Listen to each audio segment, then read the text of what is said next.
New TV Telugu. YCP అధినేత జగన్ చేసిన ఆరోపణలపై ఆ పార్టీ మాజీ ఎంపీ విజయసాయిరెడ్డి తీవ్రంగా స్పందించారు. తాను తెలుగుదేశం పార్టీకి గాని చంద్రబాబుకు గాని అమ్ముడు పోలేదని, తనపై కావాలనే కొందరు కుట్ర పన్నుతున్నారని ఆయన ఆరోపించారు. వైసీపీలోని ఓ కోటరీయే తనపై సోషల్ మీడియాలో తప్పుడు ప్రచారం చేస్తుందని, తనను రెచ్చగొట్టి పార్టీకి జగన్ కు నష్టం కలిగించేలా వ్యవహరిస్తోందని ఆయన అన్నారు. తాను మౌనంగా ఉండటం వైసీపీలోని ఒక వర్గానికి నచ్చడం లేదని విజయసాయిరెడ్డి పేర్కొన్నారు. నాపై సోషల్ మీడియాలో అబద్ధపు పోస్టులు పెట్టారు. నన్ను కెలకటం మరియు ఇరిటేట్ చేయడం వల్ల నేను తప్పనిసరి పరిస్థితుల్లో రియాక్ట్ అవుతున్నాను అని తెలిపారు.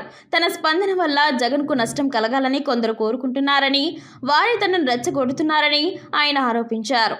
రాజకీయ అనుభవం లేని ఈ కోటరీ అనాలోచిత చర్యల వల్ల పార్టీలో నెంబర్ 2 ప్రాధాన్యత కావాలనుకుంటున్న వారికి ప్రయోజనం ఉండవచ్చేమో కానీ జగన్ గారికి ఎలాంటి ప్రయోజనం ఉండదని అభిప్రాయపడ్డారు.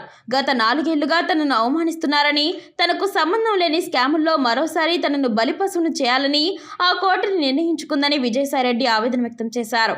లేని అభాండాలన్నీ నా నెత్తి మీద మరోసారి వేసుకోలేక బయటకు వచ్చాను అని అన్నారు. 2011లో తనపై 21 కేసులు వేసుకున్నానని, ఇప్పుడు కూడా జగన్ గారు నేరుగా అడిగి ఉంటే, కోటరీ ద్వారా రుద్దే ప్రయత్నం చేయకుండా ఉంటే సంబంధం లేకపోయినా బాధ్యత తీసుకునేవాడినేమో అని ఆయన వ్యాఖ్యానించారు. ఆ కోటరీయే తనకు వెన్నుపోటు పొడిచిందని, 3 తరాలుగా వైఎస్ కుటుంబానికి సేవ చేసిన తనను ఆ కోటరీ మాటలు నమ్మి జగన్ పక్కన పెట్టారని ఆయన ఆవేదన వ్యక్తం చేశారు.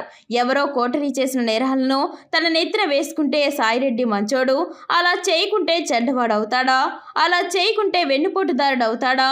అలా చేయకుంటే టీడీపీకి అమ్ముడుపోయిన మనిషి అవుతాడా అని విజయసాయిరెడ్డి ప్రశ్నించారు.